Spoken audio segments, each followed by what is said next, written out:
আজ শনিবার 22 মার্চ 2025, 8 চৈত্র 1431 বঙ্গাব্দ, 21 রমজান 1446 হিজরি। জানিয়ে দেব আজকের দৈনিক ইত্তেফাক পত্রিকার শিরোনামগুলো। রাজনীতিতে আওয়ামী লীগের ফেরা নিয়ে নতুন বিতর্ক। সংস্কার ও নির্বাচনকে মুখোমুখি করা রাজনৈতিক উদ্দেশ্যমূলক, বললেন তারেক রহমান। নরসিংদীতে বিএনপি আওয়ামী লীগ সংঘর্ষ, নিহত 2।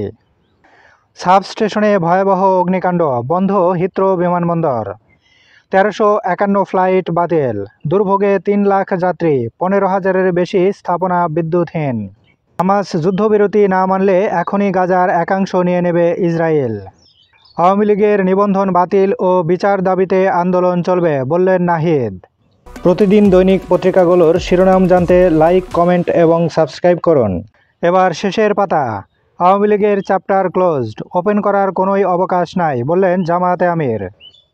আওয়ামী লীগ প্রশ্নে কোনো ছাড় নয়, বললেন তথ্য উপদেষ্টা। জনগণ আওয়ামী লীগকে রাজনীতি করার সুযোগ দিলে তা নিয়ে বলার কিছু নেই, বললেন রিজভী। গাজায় বর্বরোচিত হামলার প্রতিবাদ, বায়তুল মোকাররম সহ সারা দেশে বিক্ষোভ।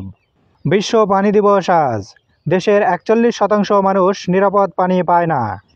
আওয়ামী লীগ নিষিদ্ধের দাবিতে বিভিন্ন স্থানে শিক্ষার্থীদের বিক্ষোভ। সেনাবাহিনী পাশে না দাঁড়ালে গৃহযুদ্ধের পরিস্থিতি হতো, বললেন নুরুল হক। ফিলিস্তিনিদের নিশ্চিহ্ন করতে রক্তাক্ত আগ্রাসন চালাচ্ছে ইসরায়েল, বললেন বিএনপি। ব্রয়লার মুরগির দাম কেজিতে বেড়েছে 20 টাকা। চালের বাজার চড়া, কমেছে আলু, পেঁয়াজ, ডিম ও চিনির দাম।